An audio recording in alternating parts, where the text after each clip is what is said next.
Well, everybody, welcome to another edition of Walton's World podcast here on Softball America. And I'm joined today by the Hall of Fame, just one of the greatest softball, baseball minds of all time, Coach Mike Candrea, formerly retired from the University of Arizona, and also head coach of the Team USA women's national team for two Olympic runs, 2004 and 2008, gold and silver medalist. Coach Candrea, welcome to the podcast. Good to see you, Tim. It's a pleasure to get on the line with some old friends and catch up on things.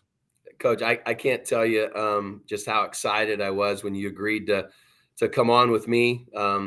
This has been something that I've had a lot of my former players, DM me or send me messages on different outlets saying, "Man, this is way outside of your comfort zone doing a podcast." And I really felt like this has been. I mean, I can tell you the number of times I've been on the outside. For you, it's always in the outfield. You're always in the outfield at the softball events, recruiting kids, and always just sitting there picking your brain and having conversations with you. And so tell me about what you've got going on these days. Well, it's funny you asked because I just completed a month of being an interim AD here at Arizona. Was asked to step in, and very interesting times, as we all know, in college athletics. But to be able to get a 10,000-foot view of the department was unique and different, and something that I really never gave much thought because, we're always in our own submarine taking care of the sport that we love and that we're coaching. So it was definitely a learning experience. I'm glad it's over with because, every day felt like a month.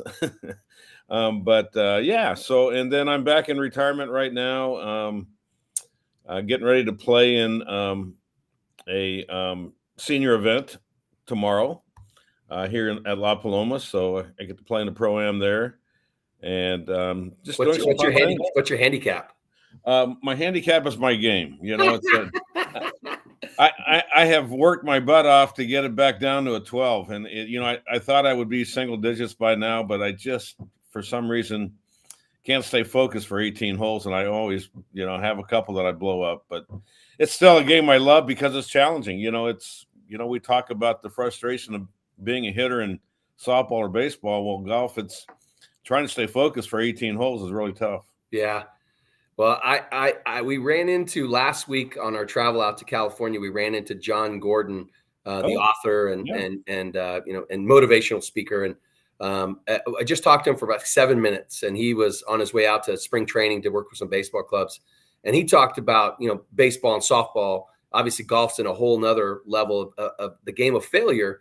And he said, I don't like to see or hear things about softball or baseball as the game of failure. It's really the game of opportunity. Mm-hmm. And I'm sure the golf brings out that side of your competitiveness that you just start. You want to be perfect. You're trying to hit the best shots every time. I'm sure it's a challenge. Yeah, it is. And to think about it, the ball's sitting there, it's not moving.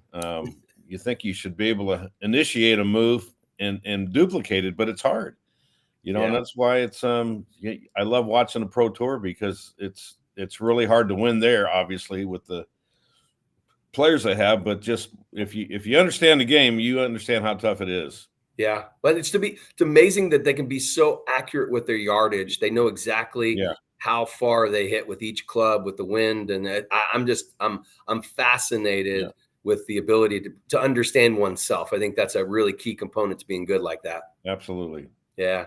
Well, I'm gonna speak to all the viewers and all the listeners that most everybody in the state of or in the sport of softball, they know Mike Candrea. They know just what you've done to not only for your career but for the careers of all the young women that you had a chance to impact on and off the field.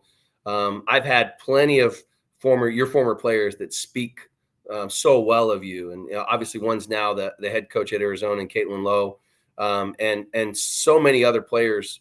When I had a chance to talk to Jenny Finn, she just talked about your impact on her as as a person. And I know they've all grown to be successful people in business, or successful moms, or successful softball players, and they all speak to you. And I'm going to read.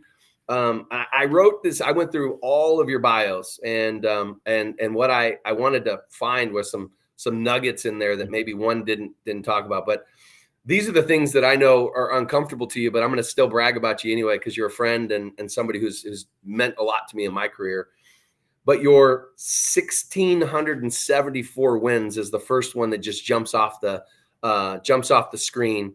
To win at almost an 80% clip in your career, to win 8 national championships and go to the College World Series 24 times. That to me is when you talk about excellence, to do that year in and year out. But the one thing that I was really, really fascinated with, because a lot of people that win at your clip, they don't have the next statistic, which is the 12-time Pac-10, Pac-12 Pac-10 or Pac-12 Coach of the Year. That says a lot about you and what your peers think about you, because we all know that's a popularity vote, and you got it 12 times. And even though you coached 34 years at Arizona, to get it 12 times, Billy Donovan was a heck of a college basketball coach. I think he won SEC Coach of the Year like 4 or 5 times. And it just says a lot about what your coaches in your league that you compete against for championships year in and year out says about you, Coach. And I thought that was, I know the 12 seems like probably not a lot, but it's, to me, I know that's a huge accomplishment to what you mean to everybody that you've impacted in your game. And I just wanted to commend you on that one. Yeah, thank you. Yeah, that's one of the things I've always, felt like I could lay my head on my pillow and be happy about, was just the impact you could make on the game and other people. And I remember getting back into softball back in the 80s. And the one thing I saw was that no one ever shared information. They were scared to share information. And coming from the baseball world, that's all we did, is sit around and drink a beer and talk about the game. And so, that was purposeful for me to make sure that I could share the information that I had, and everyone knew that it wasn't mine. It wasn't unique. I stole from a lot of really good coaches in baseball. And so I've always been happy that people walk up and say, thank you for what you've taught me. Was there somebody that you could go back in your time, in the early stages of your softball coaching career, that you go, man, this person really impacted me the most, or gave me the inspiration to know? Because I know you came, from Central Arizona, you came to the baseball side and switched over to coaching softball, which a lot of the old baseball guys, probably have a lot of experience of doing the same. But you just did it. I don't want to say better than everyone else, because that wouldn't be fair to the game, but you just did it different than everyone else. Somebody had to impact you early in your career. Is there somebody, or is there a story about that? Well, I think if you look back at my baseball coaching career, being around guys like Gary Ward and Kenny Richardson and Jim Brock and Freddie Nelson, I mean, every one of them had a little bit of an imprint in me because I had a chance to spend a lot of time watching them coach their teams, but also be friends and really get in their back pocket and ask questions. But truthfully, when I got into softball, it was someone completely different. It was a guy named Ron Bolden. Ron was an Air Force guy that played some men's fast pitch, and I just remember when I first started coaching softball, I had to learn the game, because I was wondering why in the hell they're bunting all the time. Can anyone hit? And I went out and watched the men's game, and so the impact that the men's game had on me early in the 80s was really the one time that I could see how to put the pieces together. You saw the impact of the quickness of the game, tremendous base runners. The pitching was dominant, and back then it was dominant at our level, with the white ball and the white seams and 40 feet. So you could kind of relate to all that. And then I went out and recruited and tried to surround myself with people that knew a little bit about the game. And I brought Larry Ray in to help me at Arizona, and he had played some men's fast pitch and I think really helped me kind of transform into that softball coach. It's funny you mentioned, Larry obviously being the head coach here at Florida now for 19 seasons. Larry started this program. I know Jeremy Foley recruited Larry off of your campus, and he wanted the best. And obviously at the time, Larry was one of the best assistant coaches in the country. And he started this program. And a few months ago, Larry had sent me a text, said, "Hey, can I get your address? I'm going to send you something." I'm like, "Oh, wow, this sounds interesting."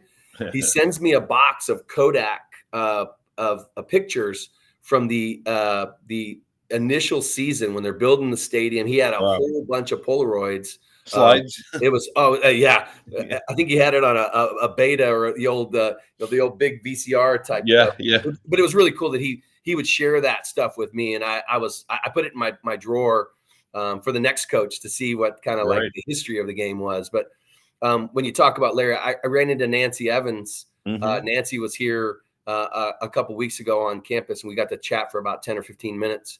She talked about what you mentioned earlier about going over to Italy and being part of the World Cup. So I'm going to segue to my next couple things here on the when I mentioned Nancy. I was reading through your bio. You guys were the National Coaching Staff of the Year 4 times by the NFCA, and the old sponsor Speedline. I got to see that on there. I was thinking about all those guys, Steve and all the good people from Speedline in Tampa. But the 53 All-Americans that you coached in your career, and we again, I've talked to a couple people, and we can remember the great players because we know how hard it was to coach great players to be great. And you had 53 All-Americans that won 108 awards, which is I'm sure you're super proud about them.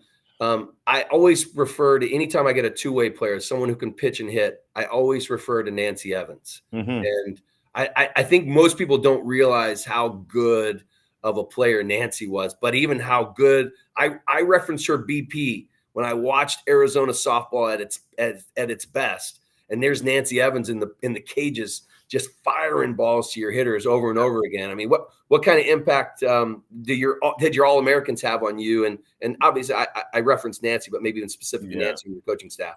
Well, I think any coach knows that it starts with the players and the type of kids that you bring into your program. And I was fortunate enough to bring in some really good players from really good travel ball teams that, really made a seamless transition into college softball, but they were the best of the best, and so only thing I tried to do is not screw them up, number one, but number two, they were all different and all unique, but they were all very competitive and very self-disciplined, very good teammates. I mean, you look at the traits of the type of people that we want to surround ourselves with. I think one of the biggest things I have found is emotional stability and being a great teammate. If I look at the Olympians that I had the honor to coach, the one thing that they were each and every day is they had stability, and the game never allowed them to get on that roller coaster and ride the wave. They had a way of trying to keep everything kind of constant. And I always look back at that and I'm going, you know what? I've got 18 of the best players in the world, and I can only play 9. And out of any team I've ever coached, these kids embraced being a teammate, and maybe a lot of it's wearing the USA uniform, which is very unique and very different. But I look back at my Arizona days, and that was the trait of some of our great teams, is we had role players that accepted their role and brought something to the table. And I think today, I don't know how you can get that commitment with the transfer portal and everything else. It seems like when kids get upset, they're going to move on. And back in the day, you were there for 4 years. And so you walked into a program and you knew you weren't going to be a starter, that you're going to have to work your way in. And I think that's the lessons that are really important for kids, is to learn how to work their way through the tough times and end up being resilient. And I look back at those All-Americans, and every one of them were, they were great players, but they're great people. And they were very resilient, very emotionally stable, great teammates. There wasn't a kid on that roster that you'd look at and go, God, I don't want her on my team. These kids were multipliers. they made everyone better around them. And that's the fun part. Well, speaking of making everyone better around them, I've now been in the game of softball for 26 years. It's amazing to me how fast. Yeah. And I got the job at Oklahoma in an odd time, just at the semester. And Patty Gasso hired me back to my alma mater. And I've made reference to this, and I'll bring it back to your attention. Patty brings in a VHS tape. I mean, a little VHS tape, and it's your hitting video. Yeah. It's God bless you. It was and it was, I think it was 46 minutes long. Yeah. It flew by. It was a really good kind of a introduction to softball. And the reason she did, because of my background, I was at that point in time, I was a Division I baseball coach and moved over to softball. And I asked her some questions, and she says, you know what? I've always had a lot of respect for Mike Candrea and the way they hit the ball and the way they play. She goes, here's his tape. Watch it. Well, inside the tape was your phone number. It had your phone number. It was an old laminated thing. Had your number on it. It was your office. So I picked up the phone. I watched the video the night before. I picked up the phone the next day and called your office, and you picked up the phone. And I'm telling you, Coach, like I think I was on the phone, like paused for like 2 seconds. I was like, Coach, and I went through my background. And not only did you talk to me, but you spent 45 minutes with me on the phone. I let you talk, and I listened, and I wrote notes, and I paid attention. We ended up playing you guys that year in the season in Tucson. And the compliment that you paid me in our program at the time, and you said, hey, man, you got these hitters going. These guys are these guys are looking good. And, I don't remember how many strikeouts we had that night. We had quite a few, but that in itself, listening to you talk about the differences between baseball and softball, the differences between men and women and coaching. I tell you, it was I'm glad I had enough nerve to pick up the phone, and I'm so thankful you did. But you are a tremendous sharer and a tremendous, just for a young, you didn't know that, I was 26 years old. And I remember the days. I appreciate that a lot. Yeah. A lot. Yeah. I remember the first time we met and sat and talked, and I knew you were going to be a great coach. You could see it.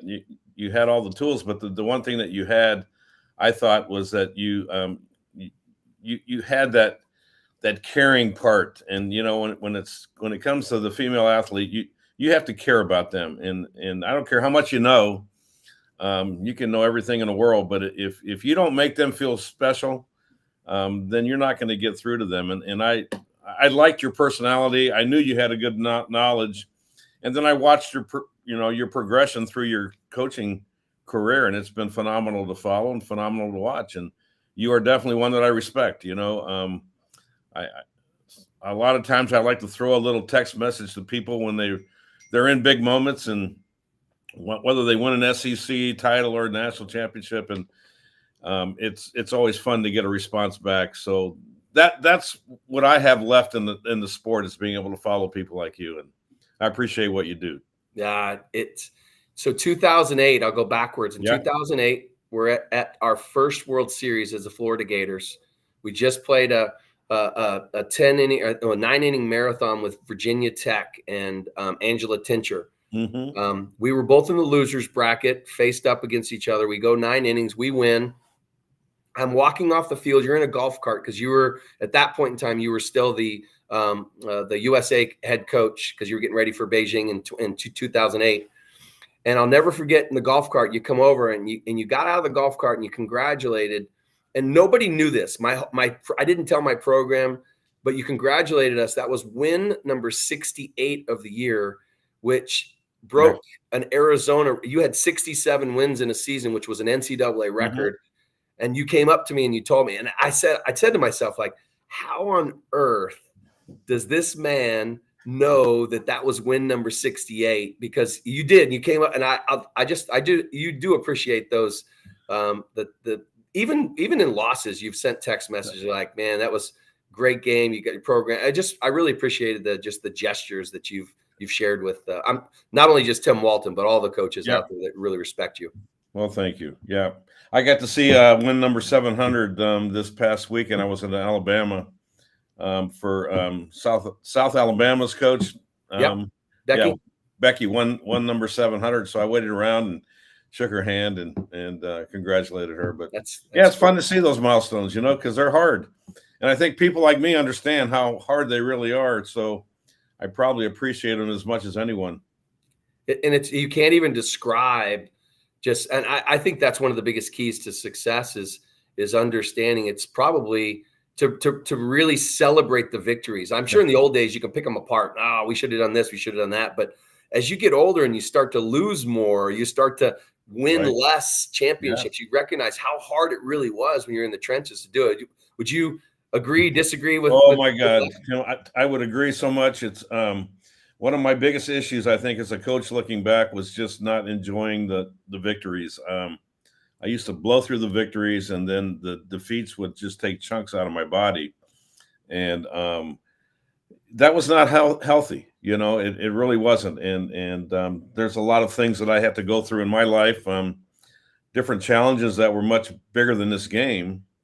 And you kind of look back at the perspective of the game, and many a times I did not have a good perspective because I was raising kids and had a wife, and sometimes tended to kind of forget about the people that truly love me because of this damn game that we play. And so I can't say that I was the best at finding that, but yeah, you're exactly right. It's hard, and it's getting harder now. I mean, the quality from coast to coast is unbelievable. I mean, you watch this game, it's played at a very high level everywhere. You can't play the name game anymore. I used to be able to bet on games and say, you know what, I know who's going to win this game, but you can't do it anymore because there's just so much talent out there, and it's fun to watch the growth of the sport. I mean, that's one thing I enjoy, is that I was able to live through the growth of this sport. I get to watch it, from the early 80s to where it is now, man. It's like, wow. I know how quickly time goes by, but I know how quickly this has gone by to watch this sport grow.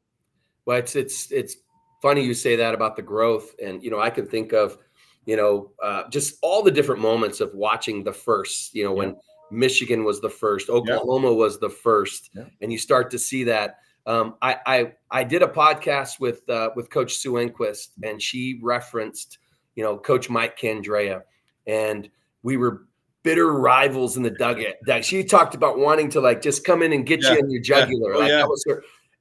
But she said what most people didn't realize was the healthy relationship that the two of you had in business and in player development and really understanding. So you talk about growth of the game. I think of, Mike Candrea and Sue Enquist as, I don't want to use the word pioneer, but you guys really changed how the game was played at a high level, but also how the game was trained at a high level. How was that, dealing with Sue? And I know Don Slott was the glue to put you guys kind of together. Well, it was absolutely an honor to, when I got into the game, I knew the gold standard was UCLA. It was no question where you had to look to find out what you had to beat, to make it happen. And so I watched UCLA and I watched their players and I watched their development. And then, in 91, we won our first championship against UCLA. And from then on, it just became a bitter rival, but a very healthy, that most people didn't really realize the relationship I had with Sue. We would pick up the phone and call one another. She's a brilliant person. I mean, Sue as well as I do. She's like the ever ready bunny, but I mean, she really understands life. She understands training. She understands the game. She was a great player, a great coach, and now she's even transformed herself into volleyball. Yeah. So that tells you a little bit about her talents, but I loved watching her. And then Don Slott, kind of got us together one time and said, we have to come up with a common language for this game in hitting. And that's when we started working with Right View Pro. And I mean, I loved working with Don. He taught me so much, and I think taught Sue a lot too, and helped us both, throughout the process. But yeah, those are the fun times, and even today, I just admire the job that UCLA has done over the years, but I also embrace that challenge of beating them and the challenge of matching up with them. And it goes from UCLA to maybe Arizona to now, ASU at one time was very good with Clint in that group. And then Patty now has really kind of redefined the sport. So it's all of us have had our moments. Yep. And the thing that we got to be smart enough to know that it's not going to last forever, Yep. So like we talked about, you've got to enjoy the good times, and you have been there. I mean, Florida at one time, I can remember all of a sudden all these Southern California kids are going to Florida. I'm going, wait a minute, they're following Tim, and so yeah, you have had an impact in this game as much as I have. I can go down the line and look at Heather Tarr at Washington and then look at UCLA, look at Arizona State, look at Arizona, look at Texas, look at Oklahoma, look at Florida, look at Alabama. Look at Michigan. Carol Hutch and me are very good friends even today. And so I think that's the thing will always remember about this game is the people. And whether you're competing against them or not, I think as you get older, number one, time flies by. I can't believe that I'm as old as I am right now. I got to pinch myself. But number two, those great memories go by very quickly. And all you really have left when you're done coaching is memories. And for me, it's the special people, the people that have treated you well, that have that you maybe have a lot in common with. That will never get old. I mean, I will always be a Florida fan because of you, and I always follow Murph at Alabama, and I followed Hutch. And that's healthy. It's because I respect what you guys have done, and I understand what you've done because it's not easy. And today it's getting even tougher. I must say that in the early 80s, it might have been easier to kind of get on that run because the recruiting was pretty isolated. But now as we get older and we look at the growth of the sport, kids are moving from coast to coast. And so there's a lot more you have to deal with. NIL, transfer portal, conference realignment. My God, I got out of it at the right time. But so the thing that you mentioned with the names that you referenced before and is sustained success. Yep. Sustained success is something that not a lot of people talk about because probably at the end of the day, there's not a lot of people that can do it. It's really hard to sustain success over time. Urban Meyer talked about, that climbing the mountain's a heck of a lot more fun than trying to stay on top of the mountain. Yeah, absolutely. For you, I've watched Arizona softball. I've seen the 80s, the 90s, the 2000s, the 2000. I've seen, but you see the evolution of the hitters, the speed, the power. But you guys have always hit home runs, even in a time when people weren't hitting home runs. You were hitting home runs.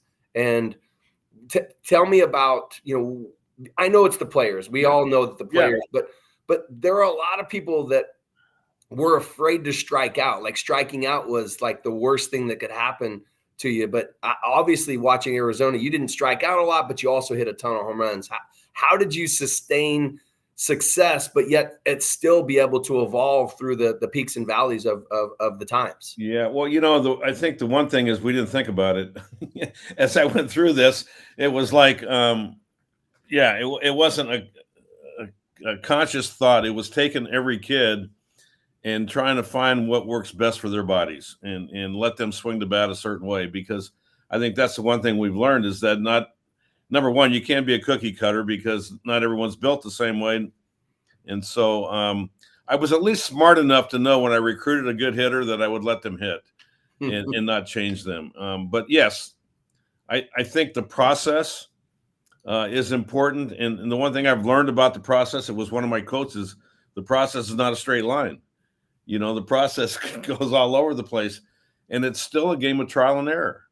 And I think too many times, especially in today's world, you're kind of in that, information era where you can get more information than you really want or need, it can be dangerous. And when I grew up, there was very little information. So you just kind of went on your feel. You went on what you emulated and what you saw. And I think today's game right now, people need to truly remember that it is a game of trial and error. That, there's not one way of doing things. And I think if you can keep everyone kind of individualized and maximize their potential, then you got a chance of being successful. And the other thing, I think, to be honest with you, Tim, is people don't really realize that the air is thin in Tucson. The ball carries well, so there's a lot of factors that go into it. But yeah, we had good hitters and we took our rips. And I wasn't concerned about strikeouts, but the one thing that I did know back then is I felt the game was played on the ground. So we weren't really trying to hit home runs, because I think softball was about a mix of speed and power. So the one thing I realized is that speed never goes into a slump. So we need to have speed at the top and bottom of our orders. And then we need some people that can drive those runners in. And I look back at, God, some of the people we've had with the Leah Bratzes and Laura Espinosas and Jenny Daltons. And, it goes on and on. Kids that were not just had power, but they also were hitting at about a 350 clip. Yeah. So they had consistency too. With, like you said earlier, against a white ball at 40 feet, which is, it's crazy. Hey, I remember my very first time, the first pitcher that we saw was Michelle Granger. White ball, white seams, 40 feet. We didn't have a prayer. We struck out like 19 times. Yeah. And I'm thinking to myself, I don't know anything about hitting. We just struck out 19 times. But I realized every time we faced her, our strikeouts went down a little bit. She was still getting her 12 or 13. But I was pretty proud when we were only striking out 12 times against her. But she would step on your toes in the batter's box. Unbelievable. Oh, man. And left-handed at that. Yeah, just a great, yeah. But so you mentioned earlier just about the people and, how important the people have been to your journey and, the satisfaction. We went to California this past weekend and played out at the Judy Garman. I got to see Judy and say hello to Judy. And it's funny because I tell our players, we used to come to this tournament. It was called the Kia Classic.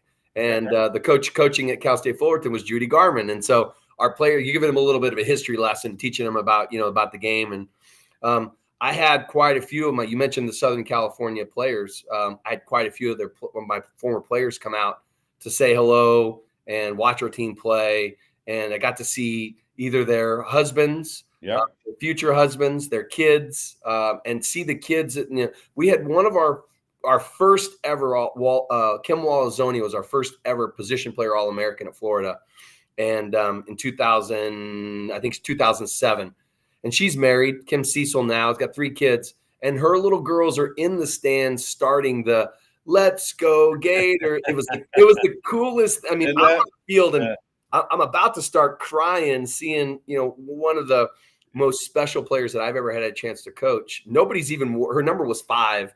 Nobody's worn number 5 at the University of Florida since Kim left because she had that kind of an impact on our program and me as a coach. And any moments like that? I'm sure every time you have to have a million stories like that. I have them every day because the first thing I do in the morning is I look in my planner and I've got every kid's birthday that I've ever coached and wish them a happy birthday. And that starts a little conversation. And by the way, the Kia was the pony tournament before the Kia. So I go back even further. Yeah. But yeah, it's the special moments are unbelievable. I've got kids right now that I coach that are getting into their 50s, and their kids are playing or their kids have grown up. And to me, that was the thing I realized when I started coaching is that I didn't just have kids for 4 years. I had them for a lifetime. And the most important thing for me was getting them prepared for life after softball, And so once I started understanding that and I started coaching the person first and then the athlete second, I tend to have more success than when I was just coaching the athlete. Yeah. And I think that's the special part about coaching the female athlete is you've got to coach the person, and you've got to have some interest. And for me, I'm so proud of, like, my desk that I had at Arizona. It's no longer there, but it was all full of pictures of all of my former players' kids, and it's just fun to be a part of their life. Yeah. Really love it. Well, it's the impact as we, and my kids are now growing and graduating college and, high school as well. But to see your players, and I always say that, to me, the most special moments for me as a coach are when my former players invite me to their wedding. Absolutely. And I went to a wedding this past December. Amanda Lorenz was married in Hawaii. I'd never even been to Hawaii at all. And so to go, it was such a cool opportunity to, I just, any chance I get, I try. One of my girls a few years ago got married. She said, "Coach Walton, I'm going to get married. What's your calendar look like so we can set a date?" And I'm like, oh my gosh, like, this is she gave me a year's notice and we worked it into the calendar. It was really cool. But those things are really special. Which kind of takes me to my next thing. When I talk about you coached the women's national team from I did a little bit. I know 2004 and 2008 at the Olympics, but 2002, was that about the time when you took? Well, I was coaching. I was an assistant for Ralph Raymond back in the 90s. In 94, 95, getting ready for the games in Atlanta. Okay. So the very first time softball was in the Olympic Games was in 96. And I was part of that program. We used to have an Olympic festival every summer. I mean, we really didn't have a national team training. And that's where I really got a chance to meet some of the very best that ever played the game for the Ray Bessis Breakettes. And, it goes way back. But the first time that I took the program over, I think it was like 2001. Okay. Somewhere in there. Yeah. I was trying to figure out between 2000, because I know how the Olympic cycle goes. You got to be you got to be selected, and all the whole process. Yeah. Yeah. What a great, I mean, a great honor for me. One that I'll never forget. I mean, I've had some really highlights in my college career, but there's something a little bit different about hearing that song, the national anthem, on foreign soil. And I'll always go back to that. I'll go back to 2004, being able to coach one of the greatest teams that's ever played the game, but also going through a very tough time, losing my wife during that Olympic tour. Those players became my safety net to get through these tough times. And so when I think about softball, I think about a lot of different things, good times, bad times. But at the end of the day, softball has been my protector of life. They're that web that you don't realize that you're developing through your relationships. But then when you need it, it's like you get this outpouring from all over the world, and you're going, I don't deserve this, but it's just, that's the impact that you can have, with this game, and the impact the game has on you. So. Yeah. I had a chance to coach the USSSA Pride in 2010, which was 2 years post Beijing, and the last, quote unquote, the last Olympic Games for softball that were regularly scheduled, I guess you can say. And I know obviously the team earned a silver medal in that game, and I got to coach Natasha Watley and Kat Osterman and Lauren Lappin and Andrea Duran and Caitlin Lowe and Ashley Charters and some of those names that you talked about. And I remember 2004 as probably about a month before the games, and Sue passed away, and just hearing all the stories from the player side, not necessarily the staff side. And John Rittman and I are real good friends, so I got to hear from John too. But the amount of respect that those players had for you, being able to continue on that journey with them and go through Athens and win a gold. But they talk about it like it was yesterday. Like they remember it, they understand it. I mean, just how everybody was, obviously you the most, but just devastated and heartbroken, and how the glue of that team became more than just a game. And I hate to even bring that memory up, but I just know that that's what the game has done for. I know that's what the game's done for me. There's been Yep. so many really cool stories of people that just have a genuine heart, and I know even behind your back they say all of the legitimate things about you as a person and what Sue meant to them, obviously, Right. and that they knew her like their own moms, So I think that was a terrible time, but obviously on the other side, you probably learned a lot more about yourself than you didn't even know. Yeah, and I do have to thank Kenny Erickson and John and Hector, who was around at that time. People that truly are just at the top of the pedestal for me, and it's because of the people they are and what they've done to get me through the tough times. And so, yeah, it was a special moment, and it was it's one that I won't forget. One that you realize when you talk to kids about the curveballs that they're going to face in life, and that this game is never going to be life threatening. It makes you put the game in perspective, and yeah, that gold medal was probably the best moment I've ever seen on a field. The silver medal is one that I lose sleep over every night because we know the standard of USA softball, and for many they were going to celebrate that silver medal, but for us that's not our standard. Our standard is gold, and so I truly am with you guys every step of the way when you're getting prepared for the next Olympic Games in LA in 28, and hopefully we can bring back that gold medal where it belongs. Yeah, but like I referenced earlier about John Gordon and a game of opportunity. The 2008 silver was basically another way to show an opportunity where one country's formalized training versus another country's individualized training, because that's really what we do here. Is we take the best of the best, and a lot of our great players are going over to Japan and playing that game, which has been great for the game. I started this podcast as kind of a growth of the game. Right. Podcast. I'm a firm believer in there's two forms of social media. There's positive and negative, and I don't think you should be able to be on both. You should either be positive or negative. And I wanted to take this podcast as a positive podcast where we can grow the game and those players, that 2008 team, they've never forgot it, and they're constantly working hard. A lot of them are still coaching or some are still playing, but a lot of them are still coaching, and they teach about being prepared, and they teach about that you better enjoy the wins because you never know when it might be your last one. All that stuff. It's a silver medal is a tremendous accomplishment in the grand scheme of sport. We just have been used to gold, and been spoiled. Yeah, but we played. Obviously, Wayno is a great pitcher.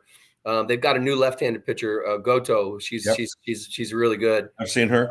An amazing Natasha Watley athlete, but also pitches. Like, it's a crazy mix. We with the USA squad, we played in Birmingham at the World Games and played Japan, and it's amazing to watch the calculations and to watch the defensive plays stand out to me the most, because they're the most prepared. They can, the bunt defense, the cuts and relays, the first and thirds. I mean, it's just flawless. And for us to come together for a month, a year to get ready for that stuff, it's hard to overcome sometimes. Absolutely. Yeah, they can throw the leather around, that's for sure. And they don't beat themselves very often. But yeah, Wayno was a pretty special young lady, and I can remember it like it was just last night, just watching her perform, and you're going, man, this kid is really good, and she has been good for a long time. So tip your hat off to them, and right now I think the big thing is just trying to grow this sport to a point where we don't have to worry about where the Olympics are, that softball and baseball are in it all the time, where I think it truly deserves. But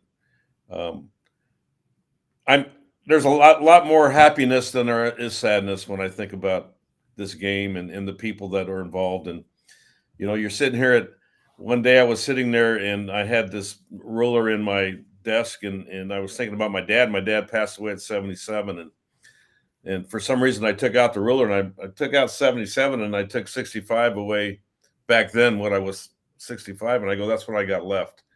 And that's kind of my thing, you know, is I want to make sure that we enjoy every day. Make sure that we thank people every day.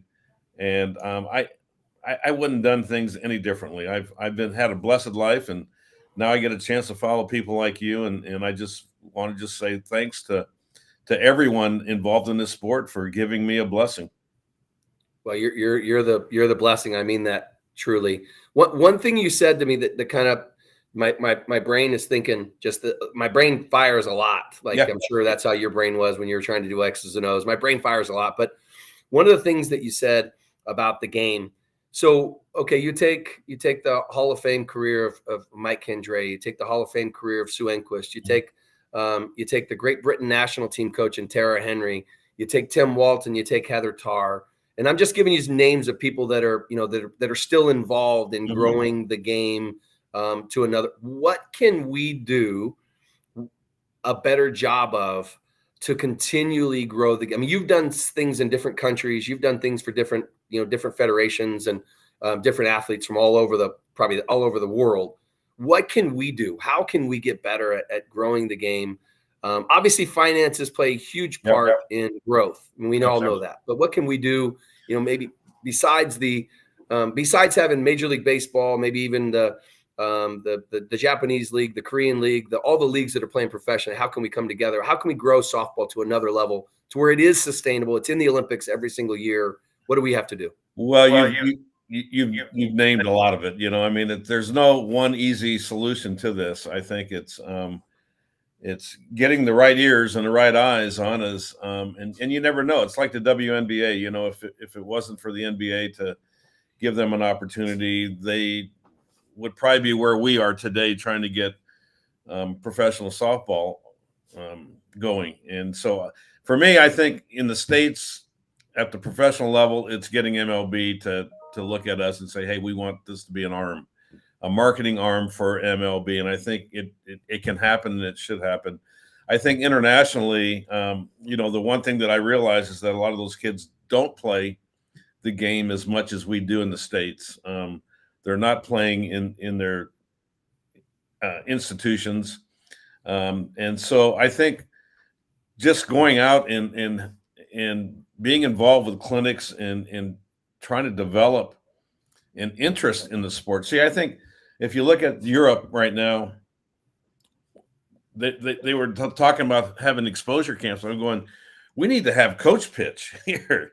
We need to get young kids to play the game, because that's where it's at right now. There's just a group of young kids that don't even know about softball unless they see it or unless they grow up with someone that's playing it. So talk about the ground level. It's the ground level there.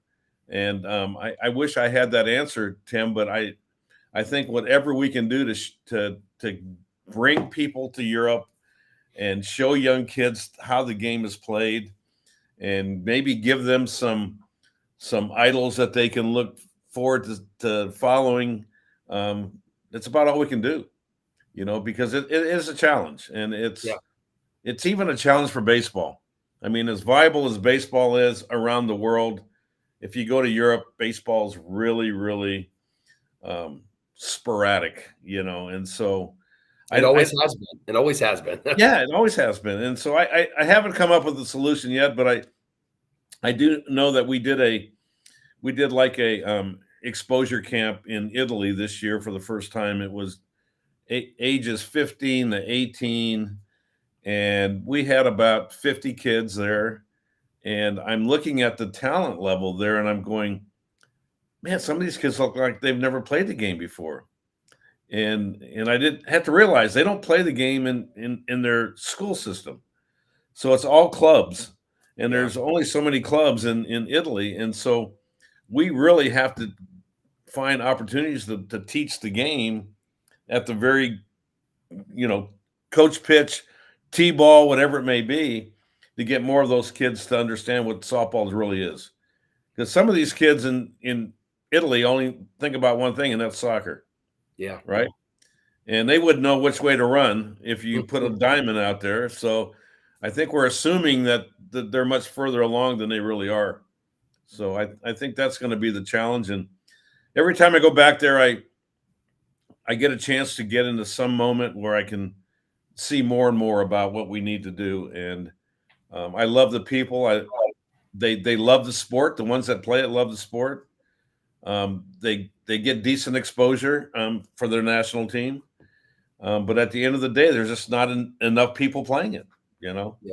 And so we've got to do a better job of that. Yeah, the last couple of years has been kind of a pretty humbling experience for me personally, being an assistant with the USA Women's National Team. With the junior team, we went to Ireland and played the country's first ever fast pitch softball game on a rugby pitch. Yep. This last year at the Pan Am Games, we played in Santiago, Chile. We played the first ever fast pitch softball game in the country. Even though the Chilean national team's been around, they hadn't played a game in the country. And so those moments right there are when you start to scratch your head and go, okay, now I understand. I get it. Now I understand why, 4 countries dominate the world stage, because they all have a pretty good baseball, softball mind behind it. But I become more, originally it was figuring out, okay, how do we win here?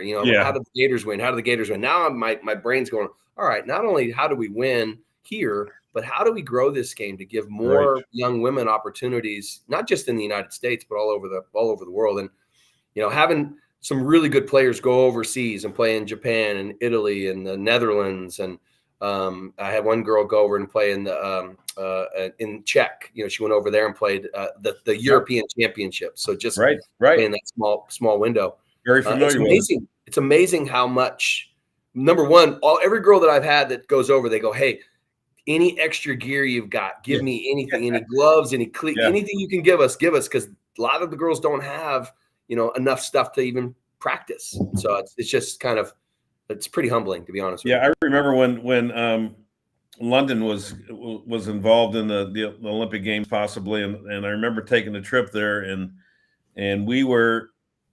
I was expecting to walk out to this field, and it was the damn park. I mean, and they laid down some bases, and that was it. Yep. And so it kind of hits you between the eyes that, what, it's more about developing the sport from the ground up. I mean, for many of them, it's T-ball. It's teaching them how to play the game, and it's not about wins and losses. That the international side, you're going to have a handful of teams that can compete for medals, and that's about it. But the rest of them, you can take a lot of pride in helping them develop and grow more and more people to play the game. Yeah. And so I almost feel like we need to have an arm of people to go into these different countries and just do, and we have done this, clinics, but really to teach the game from like the ground level. Yeah. I asked Hannah Flippen, who's in my opinion one of the best players in the world. I asked her, what's the difference between playing and training in the United States versus playing and training in Japan? And she said, to be honest with you, we don't talk a lot when we're training in Japan. It's all about drills. It's functional movement. It's getting your body to go one way and doing another thing. So maybe whether that's a language barrier or whether that's just the way you train, that there's something to be said about, if you're going to throw the ball across the diamond, at this rate, you're going to have to just throw the ball across the diamond instead about talking about doing this and that. So I think that there's some interesting, when you talk about, ground level stuff, playing the game, not even playing the game the right way, but fundamentally playing the game. It could be a bunch of drills. Well, it could be finding a different form of the game that we can turn people onto. I learned how to play the game playing wiffle ball. Yeah. And I'm playing pickle. It didn't have to be a field with 4 bases and a backstop. And I think some way, somehow, we need to try to find a way that we can teach the game. And for kids in the United States, it seems like how stupid is that? I mean, everyone knows what the game looks like, but I promise you, you go to Italy and you see these little Italian kids and they don't really know what the game looks like. And so, yeah, I mean, when we talk about ground level, we're talking about ground level. I mean, not like ground level here in the United States. So let's hope we can just keep trying and keep having an influence. How about that? My next line will be, how about the fact that the game of softball has taken you on business trips across the world? I mean, isn't that would you ever thought that the game of softball would take you to places you've never been before, doing things you've never done before? It's amazing. It is. And, I mean, I go back to George Young, who was the one that talked me into coaching softball. If that wouldn't have happened, I don't know what my life would have looked like. I mean, hopefully I would have been a baseball coach somewhere, but yeah, the game has given me everything that I have. And there's not a Sunday that goes by that I don't thank the good Lord for my involvement with the game of softball and the people in it. Well, I'm sure I learned a lot from you. I learned a lot from the best of the best. Patty Gasso taught me a ton in the dugout, but one of the things that I think is one of the parts that gets overlooked as a coach is how much of the game we learn from the players, how much the players teach us about. Like I always say this, I don't coin this phrase, but I coach softball, you play. So if you see something or you feel something, you tell me so I can help coach you better. Yep, absolutely. Yeah, no, there's no doubt. I mean, and I think I look back at the players that I've had, and they have taught me as much as anything, because sometimes it's just the look that they give you. It's like, all right, I'm not communicating very well, right? And the simple part. But the thing that I'm proud of is we've got a lot of kids now that are in the coaching profession that understand the game, understand how to break down the game, understand how to teach the game, and understand people, because I think there's a lot of different things that go into all of us as coaches. And you can understand the game and know the game, but if you don't understand people, then it's a really difficult sport to teach the team concept. Yeah. And that's the thing I love right now is we have all these players, from the 2004 Olympic team that are out coaching now, and I think you're seeing more and more people are taking this profession seriously because now they can make some money, and actually make it a profession. And so Caitlin Lowe, I'm so happy for her because, I handpicked her to take this program. And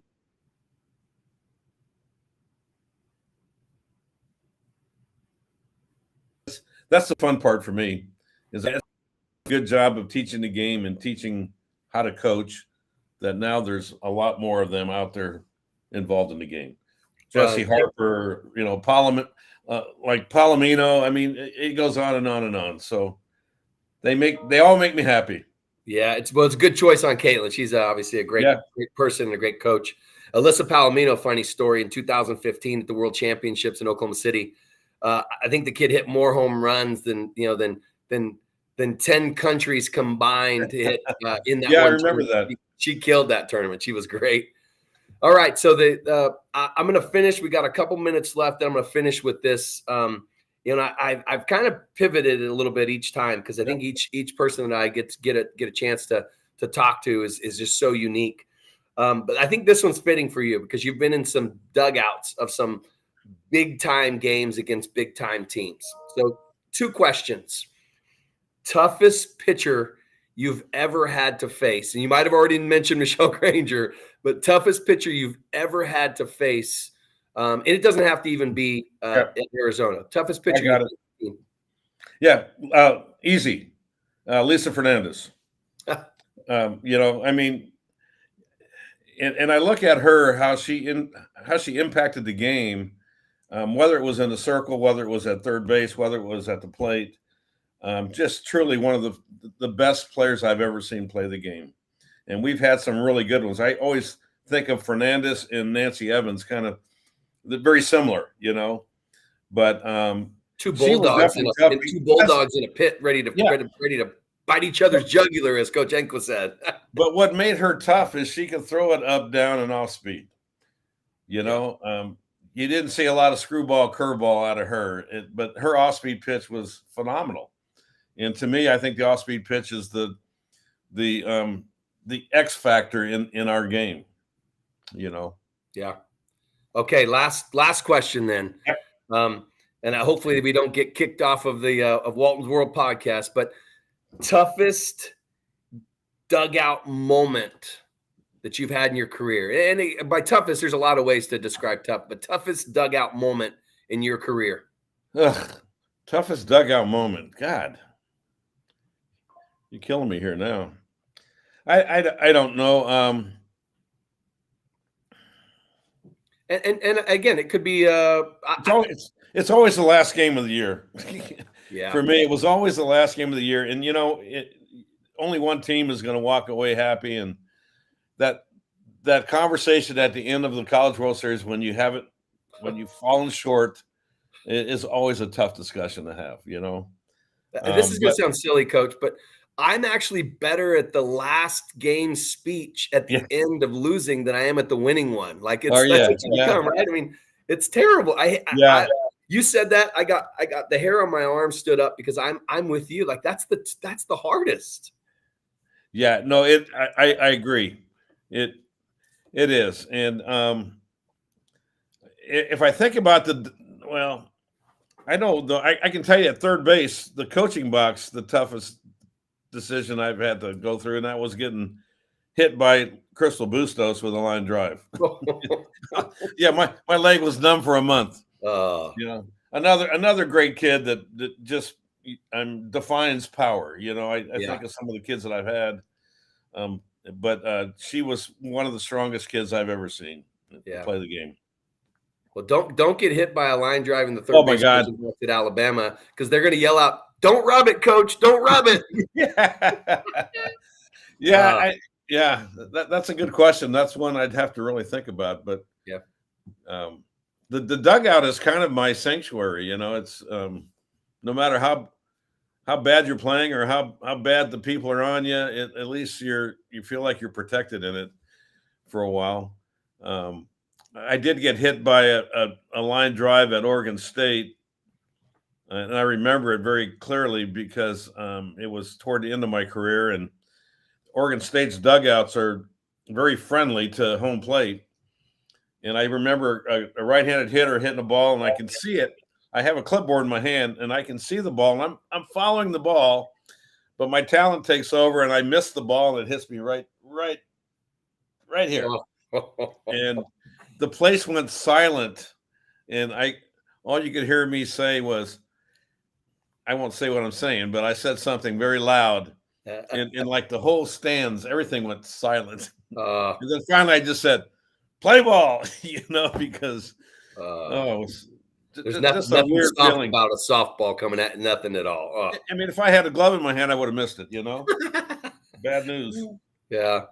Well, Coach, I can't tell you how much fun you have. I mean this genuinely. What you've done for the game, the people in the game, and the coaches in the game, it's been just the everlasting impression that you've made on everybody that you've been around, touched. I just truly appreciate you taking the time with us, and truly appreciate what you've done for the game. And if we can grow it one inch at a time, I'm here to do it with you. And I've always appreciated your wisdom. I've always appreciated competing against you, win, lose, or draw. You've been a true champion on and off the field, and thank you for everything you've done for everybody. Well, thank you, Tim. It's been a real pleasure, and I wish you nothing but the best. And I'd say bear down, but you know what I'm talking about. If Arizona's not playing, I'm pulling for people like you that have been great for our game, and I wish you the best always. So thank you. Well, wish you well and wish your family well now that they get a little bit more time with you again. Absolutely. Thank you, Coach. Appreciate you. Bye-bye.